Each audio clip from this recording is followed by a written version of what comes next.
related, they have to be taken into consideration. वसंत जी, माननीय श्री विजय वसंत जी,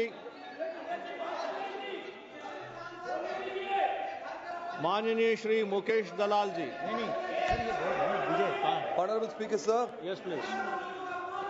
I rise to speak on the Carriage of Goods by Sea Bill 2024, which seeks to reenact the Indian Carriage of Goods by Sea Act 1925. The bill is significant as it aims to align Indian maritime law with international standards, particularly the Brussels Convention, and addresses the responsibilities, liabilities, rights, immunities, and related to the carriage of goods by sea. While modernization of legislation is necessary to keep pace with global trade dynamics, there are several concerns that needed to be addressed before this bill can be passed.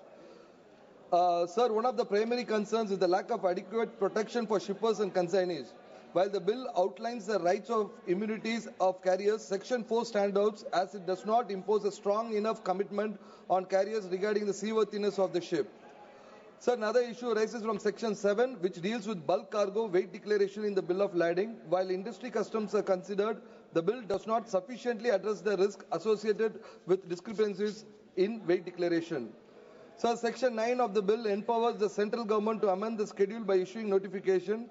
While flexibility is important, this provision grants the government unchecked powers to make amendments without adequate consultation with industry stakeholders. This could lead to arbitrary decisions that may not reflect the interest of all the parties involved in the carriage of goods. Sir, while aligning with international standards, it is important for India's global trade as we ensure that the interests of our domestic shipping industries are protected. The bill could unintentionally disadvantage the Indian carriers, making it more difficult for them to compete in the global market. The exceptions under the Merchant Shipping Act 1958 should be reviewed to allow Indian carriers to engage effectively in international trade. So while the repeal of the Indian Carriage of Goods by Sea Act 1925 is necessary to modernize the laws, we must be cautious about the potential implications for contract and rights established under the old Act. Although Section 12 ensures that the repeal will not affect actions taken under the 1925 Act, we should ensure that this transition does not disadvantage smaller players or entitled with limited resources in the maritime industry. Sir, particularly contentious provisions in the bill in the limitation on the liability of carriers.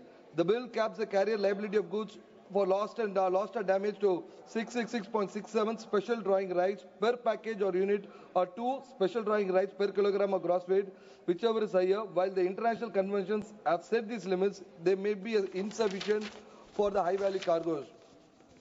So the bill introduced the possibility of carriers and shippers entering into special agreement to limit the carrier's responsibility and liabilities. While flexibility can be beneficial, such agreement must not entertain the protections intended by the existing law. There is a risk that such agreement could lead to unfair terms.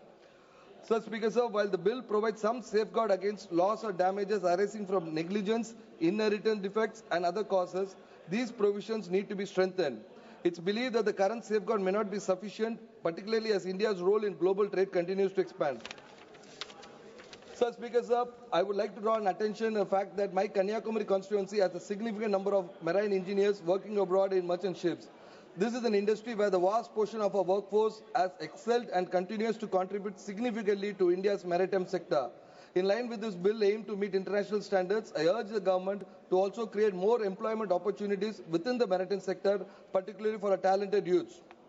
So, Kanyakumari constituents of fishermen who depend on fishing on the livelihood, many of these fishermen are engaged in fishing boats that are often involved in accidents with merchant ships in the middle of the sea. These accidents lead to significant damage to fishing boats. Unfortunately, the fishermen are unable to claim compensations for these losses and injuries. I request the Honourable Minister to address the issue through this bill. Fishermen are crucial to our economy and their livelihood should be protected.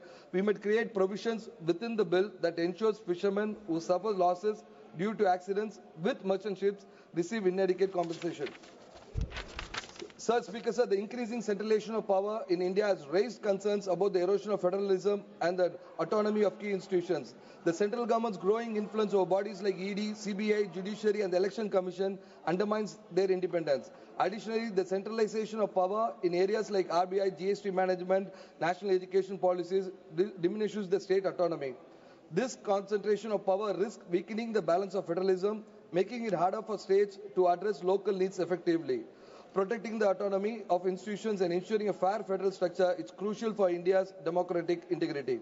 In the conclusion, while the Carriage of Goods by Sea Bill 2024 is a step forward in modernization of maritime law, we must address several critical concerns to ensure that the bill does not inadvertently harm Indian traders, industries and the domestic shipping sector.